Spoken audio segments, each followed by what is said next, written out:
আসসালামু আলাইকুম। এই মুহূর্তে বক্তব্য রাখছেন আমাদের বীরগঞ্জ কাহারোল দিনাজপুর ১ আসনের বীরগঞ্জ কাহারোলের মনোনীত জামাতে ইসলামের প্রার্থী মতিউর রহমান ভাই।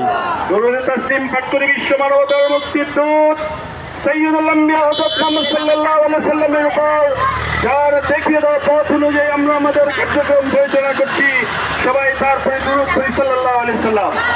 স্মরণ করছি সেই সমস্ত মর্যাদা মুজাহিদ ভাইদের যারা আল্লাহর জমিনে আল্লাহর দ্বীনকে বাস্তবায়ন করতে গিয়ে শাহাদাত বরণ করেছেন। আল্লাহ যেন তাদেরকে শহীদের সর্বোচ্চ মর্যাদা দান করেন, আমিন।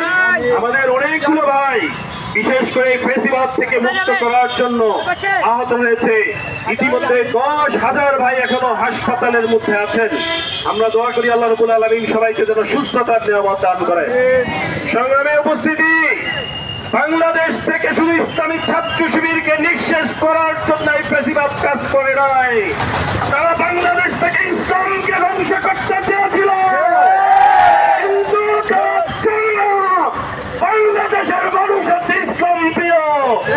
এই দেশ থেকে ইসলামের বিরুদ্ধে যে কথা বলবে সে টিকতে পারে নাই, পারবে না। এই ফেসিবাদ শুধু ইসলামকে শেষ করার মধ্যে সীমাবদ্ধ ছিল না, তারা বাংলাদেশের সাধারণ 2,000 মানুষকে খুন করেছে। তারা রক্তের উপর দিয়ে ক্ষমতা থাকতে চেয়েছিল, কিন্তু বাংলাদেশের মানুষ তাদেরকে তাদের দাদার বাড়িতে পাঠিয়ে দিয়েছে। আজকে আবার শুনি তারা নাকি হরতাল করবে।